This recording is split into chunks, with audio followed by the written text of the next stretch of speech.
My name is Mary Marsden, and this is my brief but spectacular take on the beginnings of Tergar International and my introduction to Mingyur Rinpoche.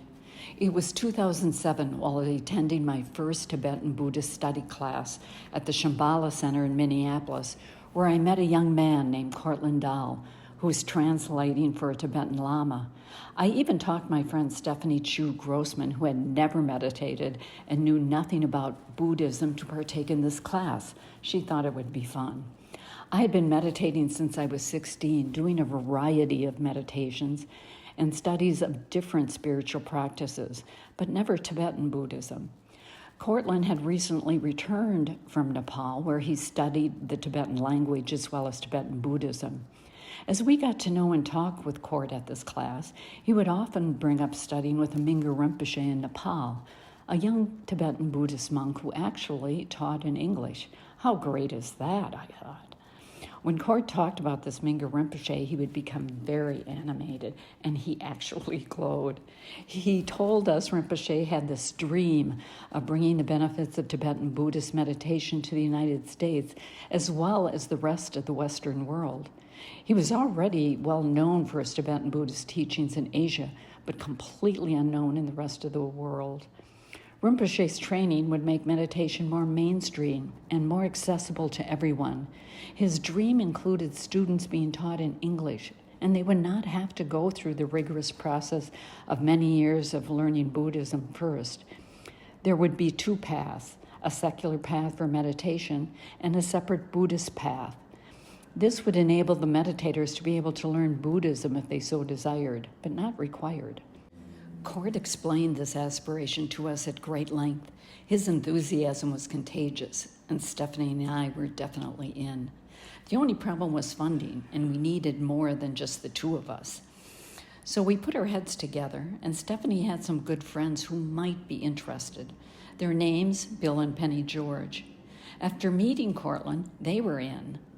Same with Dan Penny, who normally went to France for his Buddhist study. Now he could stay in Minneapolis. Along with some help from the University of Minnesota, this seed of an idea, a vision in the minds of a few passionate individuals, came to fruition.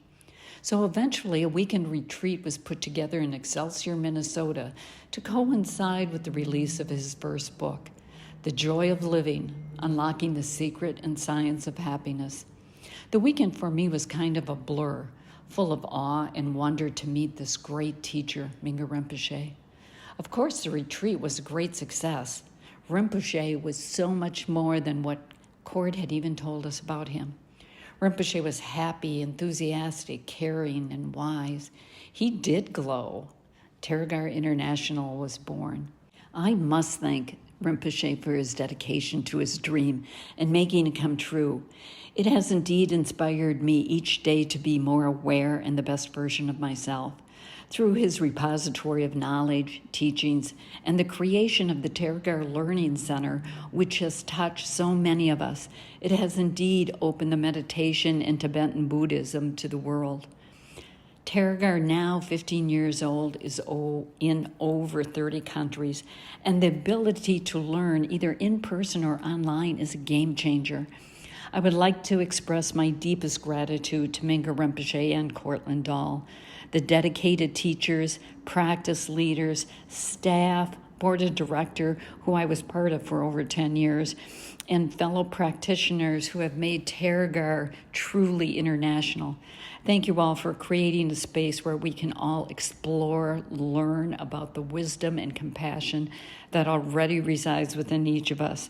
My journey continues to unfold, and I'm excited to see where Tergar International, from its humble beginnings, will now lead us all.